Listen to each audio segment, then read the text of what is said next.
suportar tudo. Vocês não têm ideia do que é ser massacrado como nós fomos.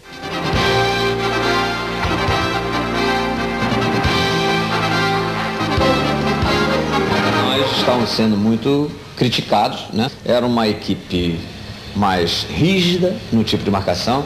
Muita gente achava que nós estávamos violando o futebol brasileiro. Mas o burro é inteligente. Nós não mudamos a ideia, não. Nós fomos convictos daquilo que nós sabíamos que tínhamos em mãos e o que tínhamos que realizar. A Copa de 90, a seleção da Alemanha foi campeã do mundo. Jogou como? Jogou um futebol driblando. Ah, mas é o estilo alemão? Mas o Brasil, para conquistar, teve que jogar daquela maneira. Então jogou e foi campeã. E eu acho que houve momentos de talento do jogador brasileiro para decidir. Devido a essas críticas todas que a gente vinha recebendo antes mesmo de chegar nos Estados Unidos, nós tivemos várias reuniões e sempre a tônica das reuniões era essa, que se a gente não tivesse fechado e não desse bola a essa crítica toda, nós poderíamos chegar a sermos campeões, porque a gente estava vendo que a equipe estava bem dentro e fora de campo. O Brasil passou com facilidade pelos dois primeiros adversários. Venceu a Rússia por 2-0 e Camarões por 3-0. Mas a seleção não conseguia tranquilizar a torcida. Dentro de uma própria Copa do Mundo, não aceitavam a seleção brasileira. Nós estávamos ganhando e não estavam aceitando. Achavam que a Colômbia e a Argentina jogavam o futebol brasileiro. Futebol arte, futebol de toque, bonito, tá? Foram embora.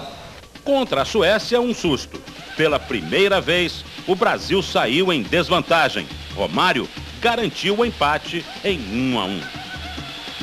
O Romário fez uma grande Copa, como fez o Bebeto. Eu não desgrudo o Romário do Bebeto. Perfeito? Porque eu acho que foi a dupla importante, fundamental. Um fez 5 gols, outro fez 3 gols. O Romário foi considerado o jogador da Copa, mas eu coloco o Bebeto no mesmo pedestal, porque ele deu passe, ele jogou com simplicidade, ele não foi ganancioso, ele deu espaço em momentos precisos, inclusive para o próprio Romário fazer gol, participou de 3 gols, uma vitória importante contra os Estados Unidos, que nós estávamos com 10 jogadores e ele fez o gol da vitória. Enfim, Romário e Bebeto se completaram nessa Copa do Mundo de 94.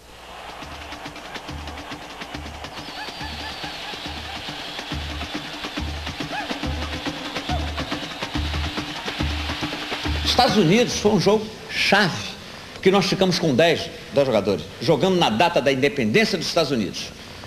E a equipe dos Estados Unidos perdeu apenas de 1-0 para essa extraordinária seleção brasileira que foi a vitoriosa de 1994.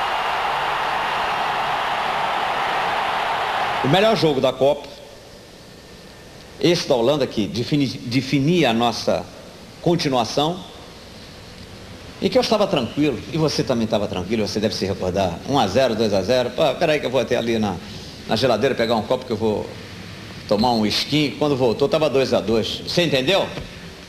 Também não.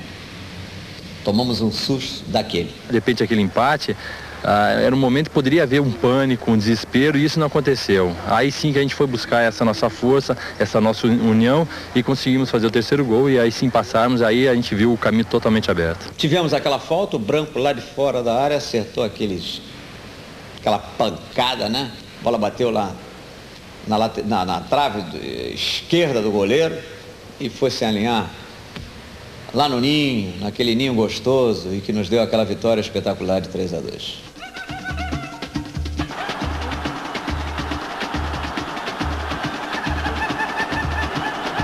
Quando nós fomos enfrentar a Suécia no segundo jogo, nós fomos jogar num campo aberto, com sol, né? Eu digo assim, hoje é o nosso dia. Nós estávamos convictos, né, que a seleção brasileira ia ser outra, totalmente diferente daquele jogo da Suécia. E de fato foi, porque o resultado de 1-0, por tudo aquilo que nós realizamos, gols perdidos, e acabamos conquistando um gol justamente de cabeça, que não é o forte do Romário, numa defesa alta. Vamos dizer, ele é um anão esperto, um anão vivo, e que cabeceou e nos deu aquela vitória com aquele gol, e para prosseguir assim para a reta final da Copa do Mundo.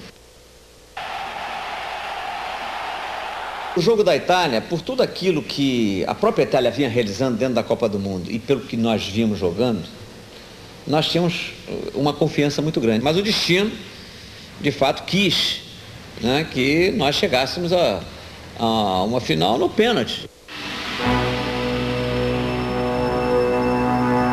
Nós estávamos de mão dadas, todos lá de mão dadas, né? E eu coloquei um Santo Antônio na mão, e o Parreira segurando, né? O Parreira não quis olhar o pênalti. E bate daqui, bate dali, que chegou na hora do Roberto Baggio. Eu falei, Parreira, é agora, nós vamos ser tetra agora.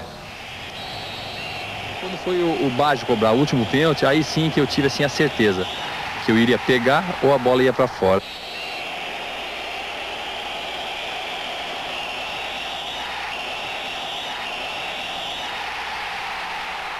Acho que era a nossa vez, pô. Era a nossa hora, pô. Por que não? Por que só nós vamos perder nos pênaltis? Vamos ganhar uma nos pênaltis também. Foi sofrido? Foi sofrido. Foi gostoso? Foi. Todo mundo se largou. Poxa, ganhamos. Aí foi aquela vibração, aquele choro, qualquer coisa assim de inesquecível. O mais importante foi chegar aqui, desfilar em Recife, em Brasília, no Rio de Janeiro, enfim, e ver aquela galera na rua.